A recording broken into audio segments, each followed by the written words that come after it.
Greg from Vegas. Craig from Vegas. How you doing, Akhi? What you want to talk about today? Yeah, I don't understand why there's so Hello? much hate against Wilder when Wilder has only one loss on his record. And I know some people are going to say, well, the first fight, Tyson Fury got robbed.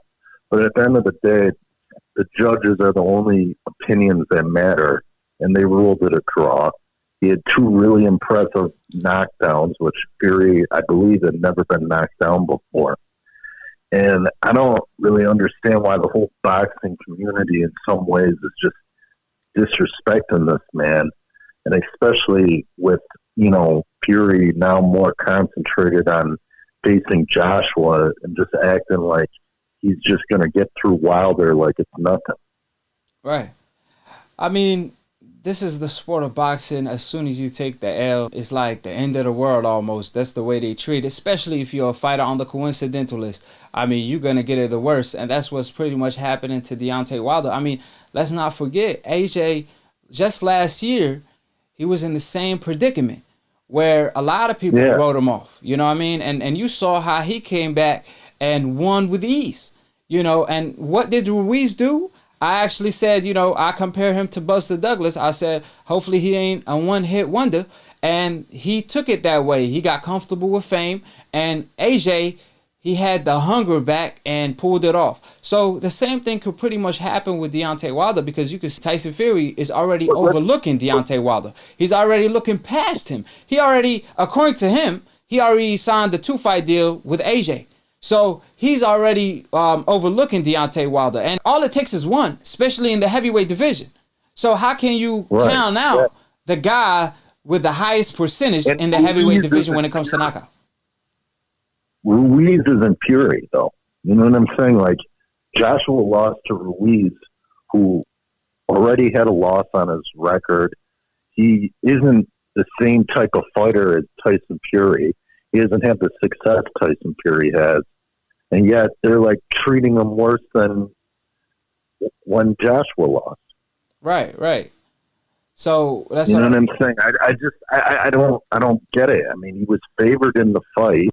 You know what I'm saying? And he had a bad night. Yeah, his footwork wasn't perfect. There were a lot of issues, whatever. But it was one loss. You know what I'm saying? Back in the day, fighters used to take losses like it was nothing.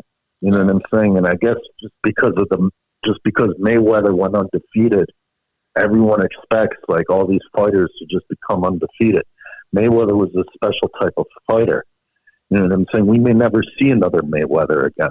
Yeah, and like you said, there's only one Mayweather. So I don't understand where Yeah, that's coming from. For example, like a guy like Max Kellerman to say, which I'm gonna talk about later on in this video, which he pointed, Deontay Wilder is no longer a top contender. He's not one of the three-headed monsters that's anymore. And disrespectful. right, and it's like, hold on. Max is known for saying one loss shouldn't define you. It's all about the best versus the best. So how you gonna flip the script now? Because Deontay Wilder is known for wanting to fight the best and fighting the best. He fought Luis Ortiz Yeah, twice when he didn't have to, and he fought Tyson Fury twice. So how can you say, that, you know what I'm saying? How can you flip the script all of a sudden and go from saying, hey, it ain't about losing, it's about finding the best, and now Deontay Wilder is no longer the man anymore because he just took one L from the best heavyweight Tyson Fury right now. So it just don't add up. But is it again? It's because Deontay Wilder's on coincidental list. He's gonna get it the worst. He's gonna get it the worst.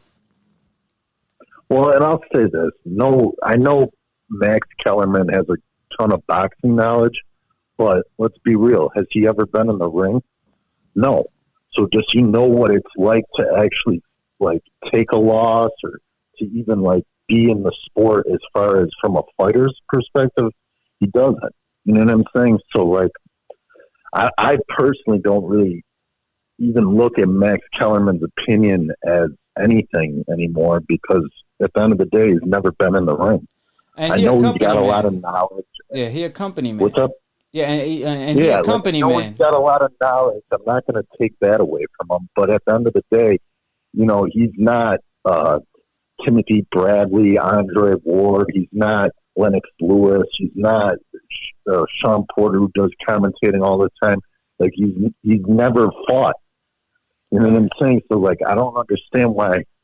Like I get that he has been around forever, and I get that a lot of people follow him and they like his knowledge on the sport. But at the end of the day, he's never been in the ring. Yeah, you So could like I don't. right, and you could tell he have an agenda because it's a maximum hypocrisy. That's what I call him. Yeah, When it comes to his Max on boxing show, is maximum hypocrisy. Yeah, because but the man's never been in the ring. Right, and it's like we seen this before. We seen Manny Pacquiao get put to sleep and came back better than ever. You could pretty much say he corrected his mistake when he got knocked out, because he no longer walked in straight to a right hand like he did with Marquez. He took notes of that KO. So fighters bounce back in the past. We seen this. Like it ain't like it's impossible to bounce back. In order to define a great champion, one of them is how to bounce back from a loss. Can you bounce back? So how can you not give Deontay Wilder at least the chance of seeing if he's capable of bouncing back? Was mind-boggling to me. 41 knockouts. It speaks for itself. 41 knockouts. 41. Yeah. Straight. And like you said, he got the highest. They're acting like he's done. Right, in the heavyweight division, especially. I don't get it. In the heavyweight division, especially, all it takes is one. And since Deontay Wilder is the hardest hitter, at least in the heavyweight division today, and that's a fact, he has a shot against anybody because all he has to do is land one. So, yes, he made mistakes, but nobody really watched Deontay Wilder for his great boxing skills, how he going to float like a butterfly and sting like a bee. We all watched Deontay Wilder to put somebody out. Right. Yeah. Right. Exactly. So now all of a sudden people want to focus on his technical mistakes that he makes. But we pretty much know that's not him. Deontay Wilder, it goes in the ring, looks for that one, and once he landed, he gonna put you out. So that's how Wilder operate. But it's mind-boggling to me that people wrote him off and acted like he the biggest underdog in the world, and they say his career is over. They say he can't be fixed. And all of the above, and we pretty much see. It's funny because he's never been an underdog in any one of his fights. If you look at the betting line. Right. But one thing for sure, he has a chance to prove everybody wrong. He does have a rematch clause, and he activated it. So all the respect to Deontay Wilder because he did activated a rematch clause. A lot of people say he won't fight Tyson Fury a third time, and he did it in 1 week because he wanted to run it back. So it's all about the best fighting the best. I mean, we want Canelo to fight the best. We want all the best fighters in the game to fight the best. That's why we love the sport of boxing. I promise you, if the best in boxing fight the best, we will be the most dominant sport. It's nothing like a great fight where it's a 50-50 fight between top 2 pound-for-pound fighters.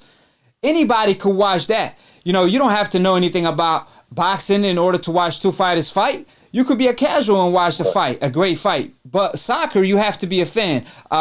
Football, you have to be a fan. Basketball, you pretty much have to be a fan. There's nothing more entertaining than a great boxing match. So in order for boxing to be the best sport, the best have to fight the best. But how can the best fight the best when as soon as somebody loses, his career is over? Now the best ain't going to want to fight the best unless it's for all marvels. So they only hurting the sport by actually claiming Wilder is washed, this and that, all because of one loss. When yesterday, they were claiming he the best in the game in the heavyweight division. You know what I'm saying? Yeah. It's funny how the world turns. And it's funny, too, because everybody on ESPN before the second Wilder-Fury fight all had Wilder winning the fight. And now they're just bashing this man like he was Buster Douglas. Like, he wasn't Buster Douglas. Right. He had a name for himself. People knew who he was. Like he was the most talked about heavyweight. Like, he didn't have 10 title defenses. Yeah, he had one bad night. And that's common in boxing. And it's common in boxing to have bad nights. Because other sports, you pretty much, you have a bad night. You tell your teammate to time in. Basketball, soccer, whatever. Boxing, you have a bad night, you get sparked out. So a lot of fighters had bad nights. It's all about bouncing. Yeah, no doubt. Yeah, my only last comment is just, yeah, I just wanted to call about that because I didn't understand it. But yeah, I'm glad somebody sees it the way I was seeing it. And I appreciate your view. Every time I talk to you, I always have a great conversation. Split Decision episode 31 is over with. I appreciate all my Akhis in the comment section. Subscribe below. Click on the notification bell if you want to get notified every time I post or go live on Split Decision. This is your broski Akhi. I got a show coming with my own broski, my own Akhi. It's called Boxing Hood. Boxing Brotherhood. Akhi stand for my brother. So with that being said, it's going to be with my own brother. So I'm going to give y'all more time slots to call in and get y'all view, as I like and I love to interact with all my Akhis. So it's going to be a show on Wednesday, which is Boxing Hood. And there's another show, Split Decision, on a Sunday. I'm going to actually have a set time for each. I'm going to try to be more consistent. So with that being said, I appreciate all my Akhis. I always appreciate everybody that support me, that always click on the videos, that always like the videos, that always throw the super chats in there, that always call in, that always follow me on all social medias. And like I always tell y'all, anybody can get it on Split Decisions. Even my Akhis, but of course, we talk boxing, we don't debate boxing. You know what I'm saying? These decals, though, they don't got the cojones to even call in. They don't want to hear the truth. So quit ducking. If y'all want to know some shit about boxing, call in. Quit ducking. Better not quit duck eating me, that son. contaminated meat. Better not duck me, and son. For all my haters, please tell me why y'all always hating. But y'all never call in though. Y'all always hating.